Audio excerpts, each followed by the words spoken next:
Soon, or how much longer do you want Virgil to take a break and get back into the ring? Well, we've had a long camp. Yeah. I've had a little boy, a baby boy in August, so we actually went in camp a month and something earlier. So it's been a long camp, and not only that, but we still got to check his hands because he still hurts his hands. So we got to check his hands still. We'll see how we'll go. All right, man. Night vision. Oh, we got like 5 hours of fucking daylight out here.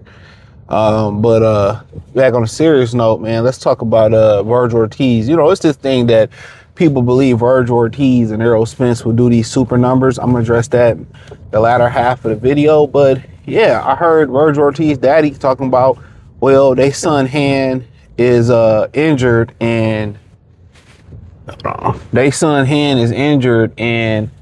they may have to, do some, they have to evaluate his son's, hand injury, right? And I always let you know it's going to be something. I told y'all it was gonna move up in weight. Now it's going to be an injury, the return to rhabdomyolysis, whatever it may be, and they're not going to be challenged. There might be a few real ones like me that's going to challenge it. See, you got some people that create content and they take sides, right? And I'm just taking the side. I mean, I'm just in the middle, right? And when one is right, the other one is right. Virgil got a point there. So I really, regardless if I have a dog in a race, I got to tell it how it is and not how it might be, right? And, ultimately they didn't want the fight. We know that. The trend is to nickel and dime, and today's humans are, especially in America, they're not built to be leaders. You know what I'm saying? When you are a leader and you speak your mind and you say what's on your mind and you keep it real, you are shunned in society, okay? Especially in this boxing space, they hate you. They try to get at your page, try to stop you, suppress you and all that. You can't tell it how it is. That's why I hate the phrase, like, just keep it real. When you deal with people and they're like, I really want to know your honest opinion. You don't really want my honest opinion. This is why I don't talk. I really don't talk to people like that, because every time I'm proving a point, everybody think they know everything and you don't know everything.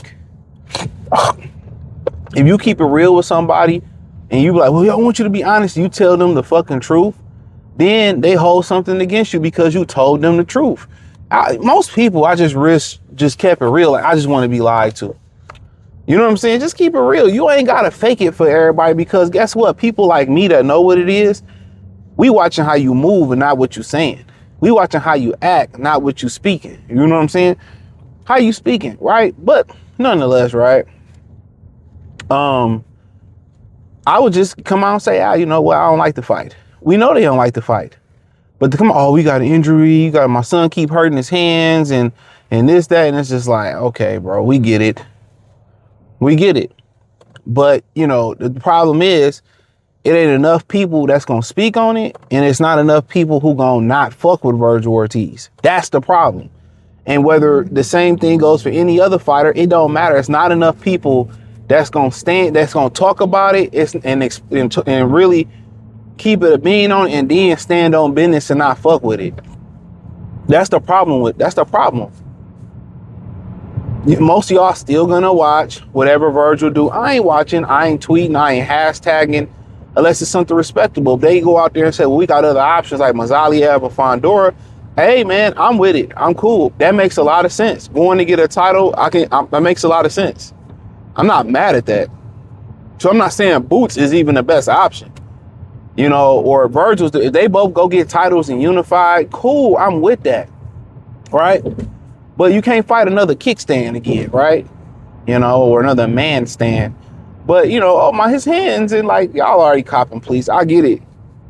Y'all protecting y'all livelihood, and hey, man, so be it. I get it, but let's keep it a bean.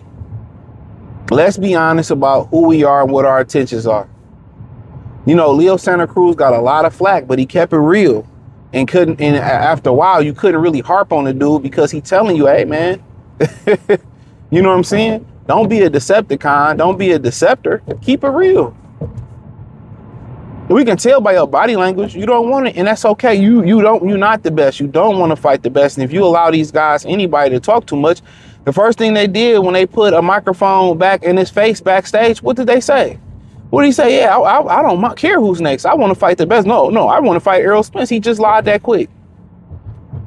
Nobody solicited you lied. And then you have this section of fans, right, who are Hispanic fans who don't have no pride, no balls, no nuts, no glory, some hoe ass niggas. I don't really, say that about the women, but just I get it with the women. But they some hoe ass niggas that don't stand on no manhood, who don't stand on no business, who'll get slapped in the fight and they'll run like they running out of fire from a house. Who ain't gonna say, man, be a man about it and man up and go handle your motherfucking business. No, they start saying some bunch of bullshit. Hoe ass niggas, right? And then you got the state of Texas, you know what I'm saying, who tired of seeing they fighters get their ass whooped. Texas fighters been getting their ass whooped since the beginning of boxing. I say that jokingly, shout out to Jack Johnson. But just keeping it real, they tired of seeing Errol Spence. That was enough ass whooping for a lifetime. Charlo, enough ass whooping for a lifetime. James Kirkland got clocked in Houston. Then Paulie almost knock out Baby Bull's pillow-fisted Paulie Malignaggi. So I get it. Y'all tired of seeing y'all Texas fighters get hands, foot, and toes and elbows put on. We get it. So the family wins. See, now they want black fighters like Errol Spence. Yeah, we'll fight Errol Spence. Why do they want Errol Spence? Because he's on the downslide. Virgil Ortiz is not a talented fighter. He's not a good fighter. He's not he's not a world champion level fighter, obviously. You want to know why? It's because he don't believe he is. He don't believe, his father don't believe in him. But with the Errol Spence thing where dudes talking about him and Earl can do 10 million, they can't do $10 million. They can't do $10. They ain't packing no Jaron. Don't nobody care about Virgil Ortiz. If Mikey and Errol Spence couldn't go do a $10 million and neither one of them took home a $10 million purse, how you think Virgil Ortiz and Spence is going to bring home a $10 million purse? Would that even sell out the Frisco Star? And I ain't talking about $10 tickets, buy at a respectable ticket price. That fight don't move no number. Errol Spence was never a superstar. He never moved units. He ain't M Pimp Juice or us. Come on now, Wandon, Davarco. He ain't moving no numbers like that, man. That damn Jerry Jones ain't allowing them to come in there. And I know what y'all gonna try to sell. Y'all gonna try to sell, black and brown. Virgil ain't got enough clout. And Errol Spence ain't got enough motion. He was never a star, bro. They overpaid for Errol Spence, bro. Come on, they overpaid for Errol Spence and they know it. They lost more money than they made off the boy. From a gate standpoint and a revenue standpoint, his numbers was hollow. They was giving tickets away at the Piggly Wiggly for people to come see him. Come on now. Just keeping it a bean, bro. Him and Virgil Ortiz, ain't no big fight. Texas don't give a two dams in a what about if they fought or not. They don't. It ain't the fight that Texas fiending for, like Jodeci. Let's just keep it a bean. Ain't nobody really tripping about, like, oh my God, this is super. It ain't no super fight. Virgil Ortiz ain't none of his gates available, bro. None of them. None of his information is available. None of it. You'll never find, blum, blum, blum, blum, no gate numbers of mine. Come on, man. But that's what y'all want to believe, bro. I feel it. You want to believe it, believe it. Yeah, he's the A-side, and man, him and Virgil and Errol Spence coming straight to DVD, straight to Blu-ray, straight to VHS. Ain't no big fight, bro. Like, come on, y'all be inflating these niggas' egos, man. Don't know, the average Texans don't give a hell about them, bro. They won't even do 200,000 pay-per-view buys. I guarantee you that. They won't even do 200,000 pay-per-view buys, especially for 90 a pop, please. Boy, stop. Boys, Virgil Ortiz, they sit here, and it's just a race thing. People that attach they name to this Virgil shit. Oh, support, man, niggas don't got Virgil merch, wouldn't buy Virgil nothing. Wouldn't buy Virgil Mobile, absolutely Nathan. They don't fuck with Virgil like that, bro. It's just that let's go against these blacks. Oh, let's just support him just to support him. Oh man, if they did, you know, his gates would be better. Ain't nobody flying out to see a Virgil fight, bro. Niggas ain't even going around the corner to see Virgil fight. And everybody know Errol Spence is done. Y'all seen him on the pads, bro. Horrible. Roy Jones couldn't save you. Custom Auto couldn't save you. Burt Sugar couldn't save you. Sugar Ray Robinson couldn't save you. He's done. Did y'all see how bad he looked on the pads? Spread your legs and put a maxi pad on. Cooked. That motherfucker, like, he had a stiff leg. No balance. No, he's done. He's done. And what y'all don't know, when it came to a lot of that Errol Terrence Crawford shit, a lot of that shit was relationship based. A lot of these niggas hated on, I'm gonna say this to end the video. A lot of them niggas that was in these old niggas that was in boxing, who mad and they forgotten and, you know, they did good things in their career, but don't nobody give in 2025 two dams in the what about it? You want to know why they was going against Terrence Crawford and shit like that? Saying, well, Crawford, why you dealing with Snap? Because them niggas had a relationship with Derrick James and Errol Spence. It was simple as that. You couldn't support both. Niggas always feel like you got to pick one side or the other. They just couldn't be like, hey, I fuck with both of them.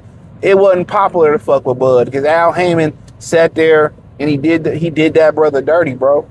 A lot of them dudes went against Bud for some false loyalty with Derrick James and Errol Spence. And you seen, and Roy Jones kept it real. Errol Spence stopped fucking with Roy Jones because he told the truth. These niggas hate the truth. How your name was the truth, and that's why he changed it to Big Fish. Period. Smelling fish ass nigga. Because these niggas can't handle the truth, bro. They sat there, and a lot of these old ass fighters that be sitting there buffooning and cooning or begging for a fucking job, willing to train these Eastern Europeans, willing to share y'all black secrets, right, with these Eastern Europeans. A lot of these niggas was dogging out Bud behind the scenes. Dogging out of jealousy, out of envy. Okay? That's what it was. Jealousy, envy. Al Heyman said, he didn't have to pay. Man, let me get off here, man. Thumbs up the video, share the video, subscribe to the channel, hit the link tree, join the Patreon, Facebook, Kick, Instagram, all the other platforms, Free Game 89, my Detroit channel, everything inside the link tree. Peace.